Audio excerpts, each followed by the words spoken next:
welcome back to the channel. I'm sorry for the long time between my last videos and this one, that I've been busy, and well, now I'm back. First thing on the updates, I had to repaint the engine of my 55 Chevy truck and of my 57 Chevy Cameo. Why, you ask?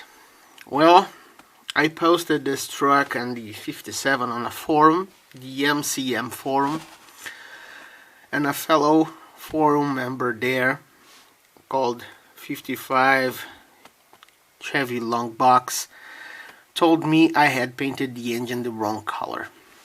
Well, all references I was able to find online and all pictures of trucks of the period that I managed to find had orange engines on them.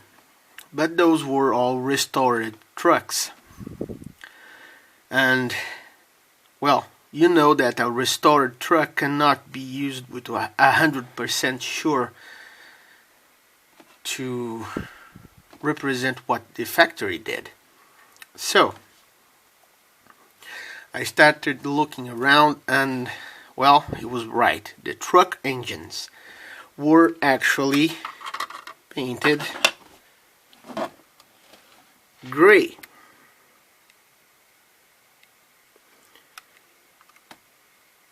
So if you are going to build a 55 Chevy truck or a 57, a 50s Chevy truck, you have to paint the engine in gray. The engine is not orange.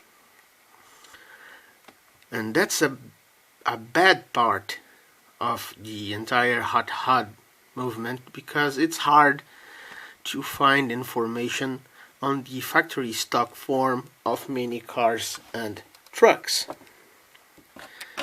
So, to avoid these mistakes in the future, I actually bought a couple of books about GM cars that I never cared about to buy books before.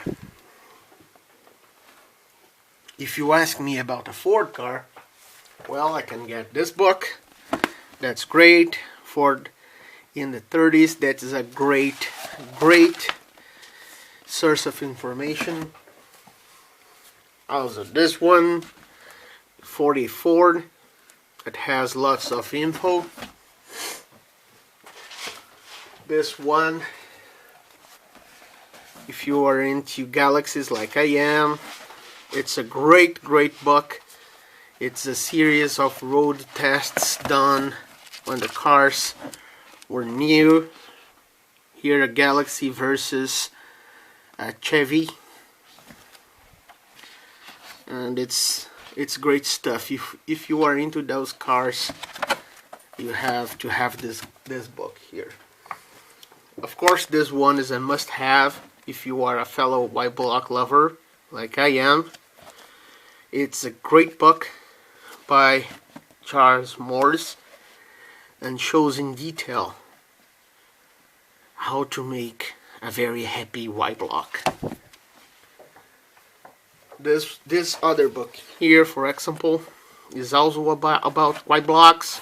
Well, white blocks are my favorite engines, and it shows that the Ford white block was what I always knew it was, the very best V8 engine of the 50s.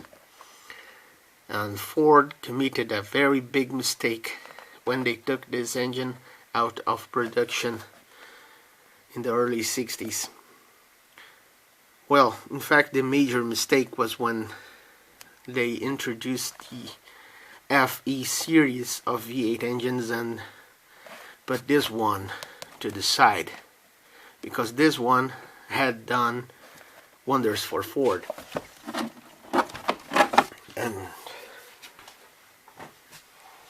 and literally humiliated the small block Chevy.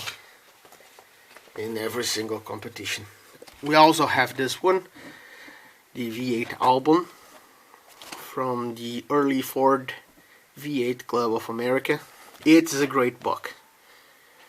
If you are into references, if you are looking for references to build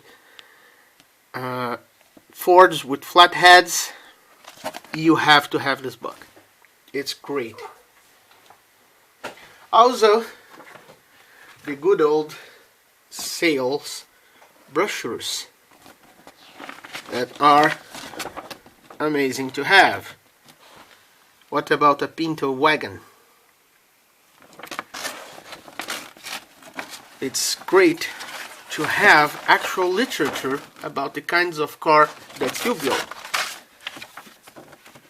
Don't trust on the internet. They post everything they want there. And that's a lesson I learned and relearned. For me, the most valuable piece of paper I have is this one. This is the original Brazilian Galaxy service manual from 1967. It shows in detail how to identify the car. It shows in detail how to perform every kind of service in this car, from front end alignment to locating possible defects and correcting them. And like I just love to do the mechanical work on my car, this thing here is a must-have. And if you don't know, I'm gonna show you here on the engine section. Oops. On the engine section, you have an Y block. That's because the Brazilian Galaxies, all from 67 to 75, had Y blocks under the hood, and that includes mine. And I just love this engine. So if you are into Fords, get the most of literature you can find. And the new build I'm starting. Well, I have an idea of building a diorama of a Ford dealer in the 60s, in the 50s. 1957 to be more precise. And this diorama will have some memorabilia showing to help the buyer to ID what he is buying. And it's inspired on pictures of a real Ford dealership in the 50s that was called Guido Che in southern Brazil, and they used to have lots of cutouts and spare parts showing to explain the buyer how the car worked. And I already started, not on the diorama itself, but on the display pieces, and that's what I'm going to show you. Here we have the first one. That's complete.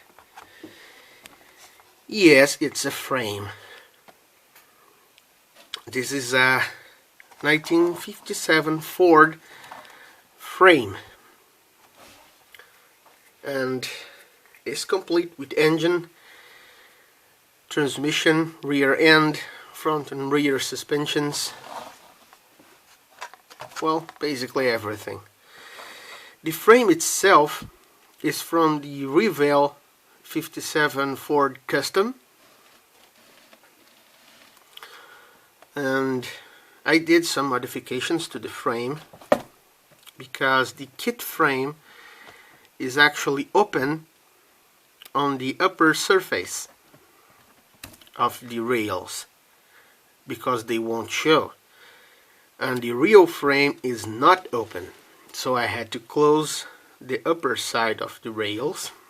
Also, I scratch built different mufflers that are more like the stock mufflers, and of course they had to have an upper and lower surface because the mufflers you see on kits don't have the upper surface. They are usually hollow. Come on, camera, you can do it. So these ones have the upper surface and the lower surface. And on this frame I installed a set of resin tires with separate white walls, and I cast myself the tires. I also added this pair on the position it would be on the real car, and it's holding in place with a piece of metal here on the bottom, and basically is a complete chassis. The engine is a Ford 312 V8, the Thunderbird Special, and I didn't have the engine anymore for this frame, and that was a big problem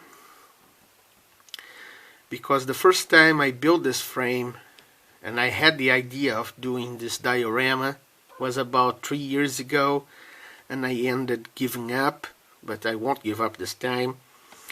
And I used the original Revel engine that was in this chassis on a 51 Chevy that I already showed you guys. It's the metallic green 51 Chevy with the 312 V8. Well, the 312 came from here. Now you're asking, well, where did you get the engine then? And the answer is no, I didn't got a kit just to rob the engine from.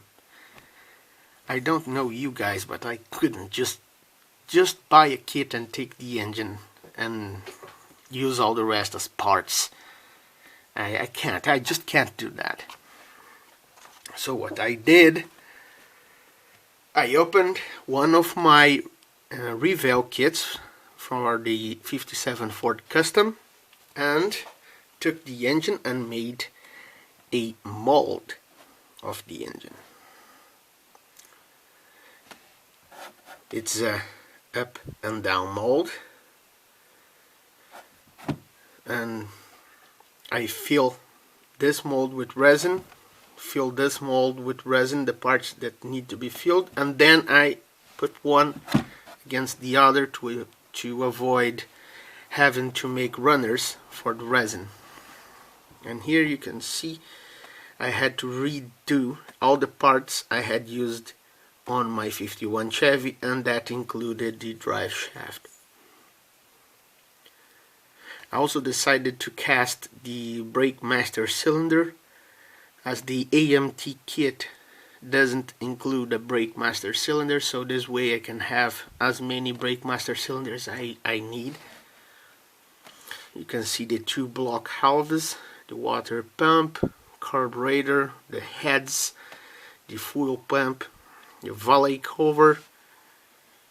Here's the oil filter casing, the oil breather cap, the pulleys, the fan, intake manifold, front cover, the oil pan, air filter, and I got quite happy because I actually cast many engines from this mold. Here's one of the others that I now have, and this will be a part of my 1/25 scale 1957 Ford dealer. And those chrome parts are from the AMT 1956 Ford Fairlane here, those chrome parts. And I think we'll give the diorama sort of a more authentic feeling.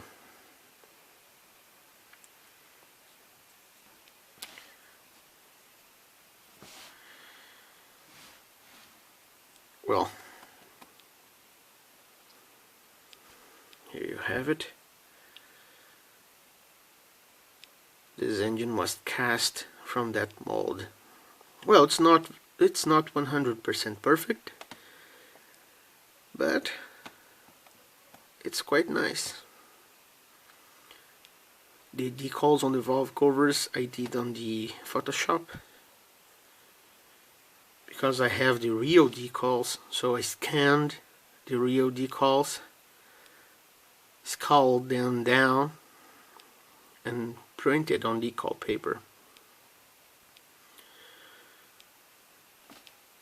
And this will sit more or less like this in my showroom of the 57 Ford dealer, along with 57 Ford car frame and many 57 Ford cars.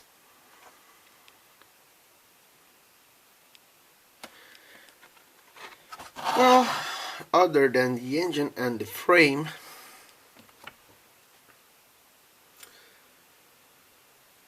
that are now ready, now I have to do the easy part. Kidding. That is to actually build the diorama itself, and that's going to be a pain, so I'm kind of procrastinating. And this one is a special to my friend Nick from NGV Plastic Models. Hey Nick, take a look what I'm reading now again.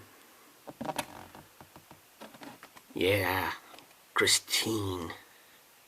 And this is my good old friend from